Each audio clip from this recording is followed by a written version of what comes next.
bem, estamos de volta para o segundo bloco do programa Tribuna Livre, que debate hoje aqui a situação econômica do Brasil e seus reflexos no Acre. Os nossos convidados são Wesley de Brito e Pablo Marques, ambos são professores de economia, ambos com mestrado em desenvolvimento regional. Osmir Lima começa os questionamentos deste bloco. Eu vou dar continuidade ao bate-papo do bloco anterior, quando o Narciso abordava a questão do ajuste fiscal, né? E eu dizia que a maior parte do ajuste, né, inclusive da contenção da própria despesa, não é do Congresso Nacional. O Congresso Nacional, se não me engano, é 21,tal% que depende do Congresso Nacional. A grande maioria depende da presidente da República, do presidente da República, né, do Executivo.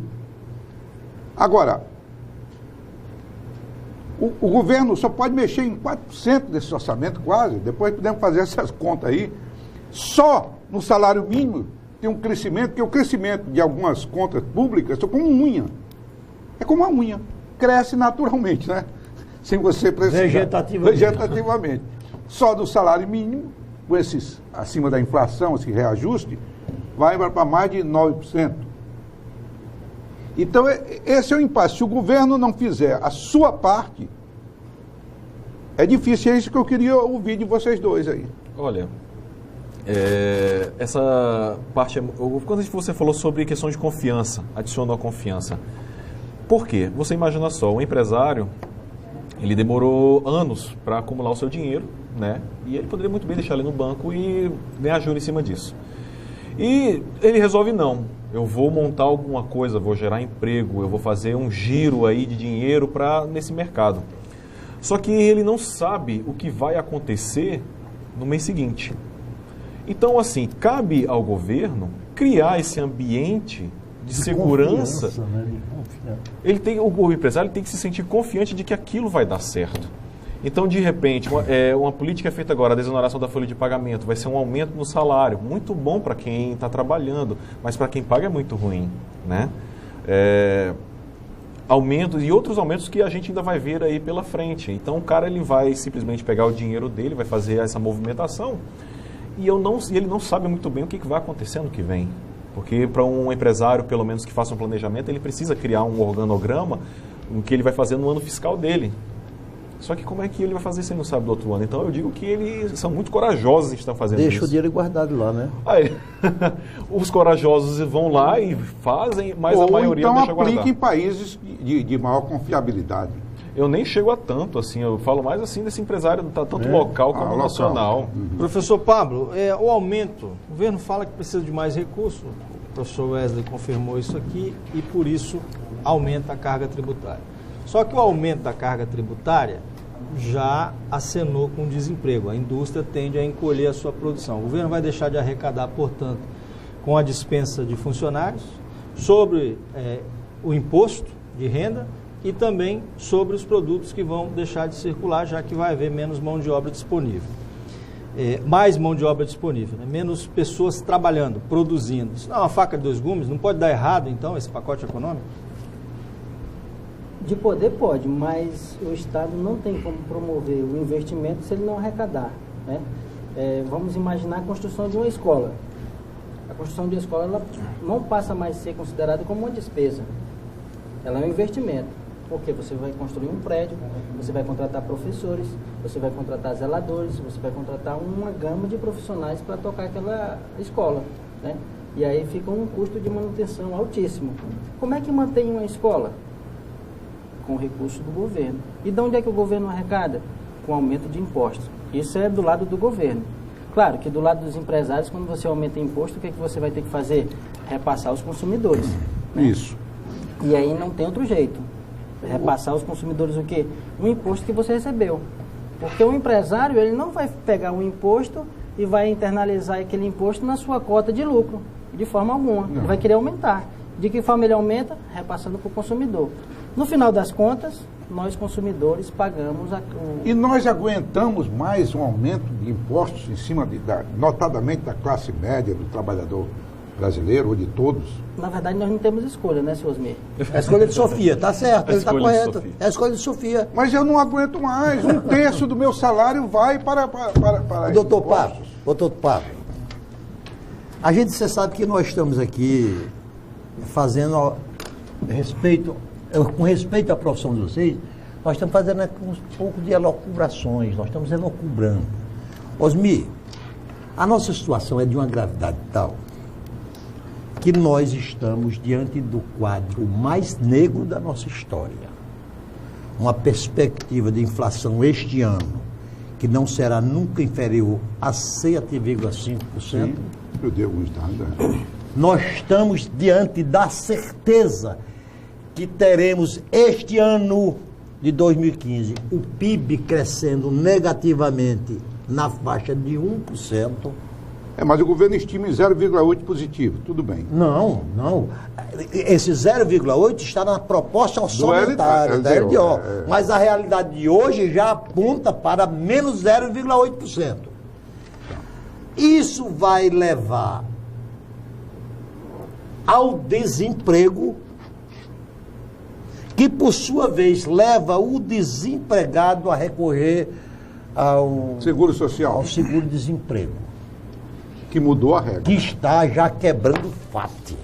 O Fundo de Assistência dos Trabalhadores já está quebrando exatamente por causa do saque contínuo desta conta. O ano passado já foi sacado 48 bilhões de reais. Então, a minha pergunta eu volto a repetir. Em sendo o ajuste fiscal absolutamente necessário, que eu acho que é, porque se o ajuste fiscal é doído, mais doído será se ele não for feito. Eu pergunto, o que é que nós temos que fazer para sofrer menos com esse ajuste fiscal? Porque ele terá que vir. Porque se não vier... Você é masoquista, não? Não sou masoquista e nem sou pessimista. Eu acho que eu devo ser realista. Porque a realidade é esta. Nós estamos vendo um país com a crise política, com a crise fiscal, com a desconfiança generalizada e aquela história. Quem tem dinheiro e quer, pelo menos, preservá-lo, deixa depositado no Banco do Brasil, ou na Caixa Econômica, ou num banco qualquer rendendo. E esperar que se dê a volta por cima. Qual é a perspectiva de você? O que é que você ensina para os seus alunos? O que é que ele deve fazer daqui para frente? Bom, para os meus alunos eu digo que tem que estudar. A educação... Estudar sociologia, história... Principalmente a questão educacional, ela está diretamente relacionada com o seu nível de renda. Ótimo. Né? Então, quanto maior o seu nível educacional, maior a sua probabilidade de errar menos. De sobreviver numa crise dessa. Sobreviver numa crise dessa. Né? Mas, falando mais para o povo micro, para o povo trabalhador, não tem que inventar receita. Né? É conter gastos. Conter gastos de acordo com a sua renda. A partir do momento que você gasta acima da sua renda, você começa a ter um comprometimento. Né? Então, se você tinha um comportamento de que ao final de semana você faria um passeio na sexta, no sábado e no domingo com a sua família, então escolha. Um desses 3 dias, faça só um. Né? Se você tinha um comportamento um pouco mais consumista, retrai esse comportamento consumista. O que acaba tendo um impacto também na inflação, né, Paulo? Totalmente. Né? Então, é mudança de hábito e se adequar à situação econômica que nós estamos vivendo. Não dá para a gente manter o nosso comportamento de um cenário político e econômico de uma forma, né? E quando ele muda, não muda de acordo com a sua explanação, não muda numa situação favorável, né? Muda numa situação negativa, no sentido de todo esse arroxo pela sua explanação. Então tem que ter uma mudança de hábito, uma mudança de comportamento. Deixa eu fazer uma pergunta simples aqui. Esse exemplo que você acaba de dar aí para o Narciso, do controle de gasto da família, é a mesma coisa que serve para o governo. Tem que agir da mesma forma o governo. Esse mesmo controle de gasto. Em que você acha que é possível o governo diminuir as suas despesas? Bom, é muito batido as despesas na questão pessoal, né?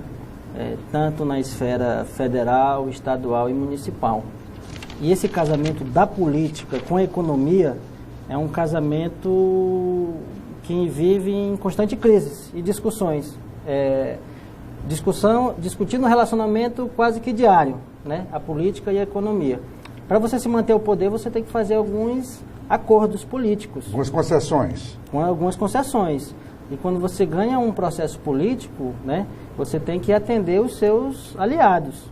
E de que forma você vai atender seus aliados? Com alguns cargos, né? A nível federal nós estamos falando aí em torno de acima de 20 mil cargos, com salários relativamente bons, né?